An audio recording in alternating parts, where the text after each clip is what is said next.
You ever fantasized about having unlimited power? Not just metaphorical power like influence or confidence, I mean actual raw world-shaping power. The kinds that fuels cities, moves mountains, and bends nature to our will. Sounds thrilling, doesn't it? But what if I told you that we're closer to the fantasy than we thought?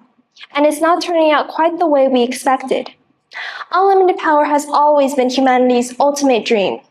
Our stories glorify the pursuit of endless energy, of doing more, faster, bigger, and we've done it. We split atoms, we crack fusions, we extract sunlight from sand, wind from thin air, and power from deep beneath the Earth's crust. Our devices never sleep, our lights never go out, and our appetites never satisfied. Unlimited power has made the impossible possible, but it has also made the unsustainable invisible.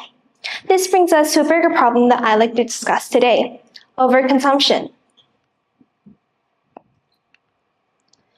So, collector culture isn't a modern phenomenon. In fact, it's actually been a behavior since the hunter-gatherer age, where hunters and gatherers would gather supplies in case there would rain the next week and they wouldn't be able to hunt.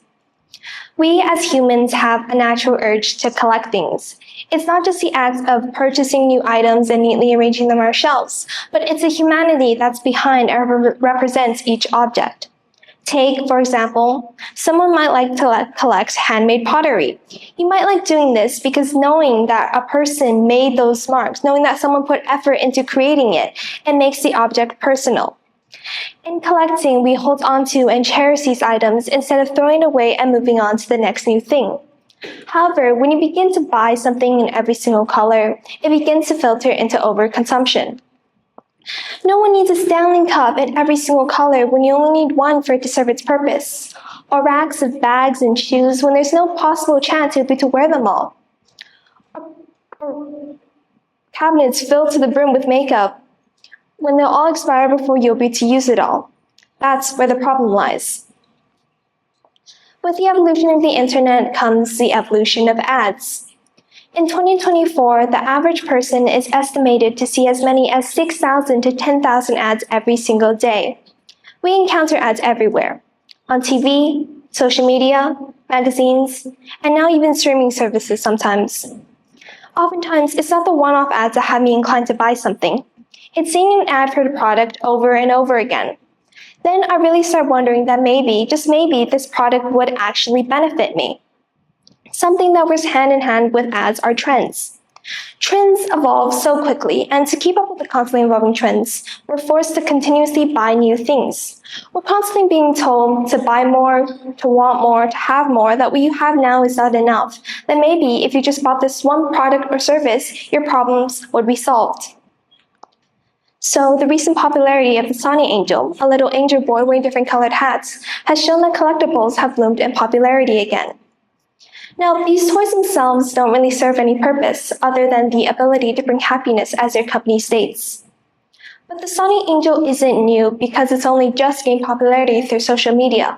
In fact, it was actually created in 2004 by Toru Soya and was made to help young working women deal with their stresses. When you first buy these toys, you're not really quite sure what you're going to get. Let me introduce you to what I like to call the blind box phenomenon. The concept of blind boxes involve these opaque boxes holding a variety of different toys inside. When you first buy them, you might know which series they're from, but not the exact toy inside, which drastically increases dopamine when you open them. Blind boxes cater to young people's curiosities, expectations, and gambling psychology. A prime example of this is Pop Mart. In the past year, Pop Mart's revenue skyrocketed, up to a 400% increase in overseas markets. But these trends don't just lie with things that are meant to be collected. During the COVID-19 pandemic, fast fashion has grown tremendously popular. Fast fashion is a fast production of clothing designed to reflect the rapidly changing trends. Each step of fast fashion has its own impact on the environment, of course. The amount of packaging used, the shipment process, and the significant number of clothes thrown out after purchase. The fashion industry has produced 92 million tons of textile waste and 42 million tons of plastic waste yearly. 87% of material used to produce clothing ends up in landfills. So, who's to blame for overconsumption? Companies have shifted their marketing strategy to create these collector consumer bases, so placing the entire blame on consumers isn't really fair. Fabricating the illusion of collectability has been a hugely successful marketing strategy in recent years, especially since we're in a loneliness epidemic. People crave connections with others who share similar interests, like collecting. But this collecting has linked closer to overconsumption. While overconsumption does have a lot to do with consumer habits, it ultimately begins with overproduction. A consumer's wants are directed by the entrepreneur through advertising, which creates these false desires. This idolization of consumerism, along with increasingly easier ways to purchase goods, has led to an enormous increase in consumer spending. We're living a lifestyle where buying expensive things or just buying a lot of things is the norm. People buy something to feel a rush. For some, they might feel like they're connecting with their friends or the people that they see online.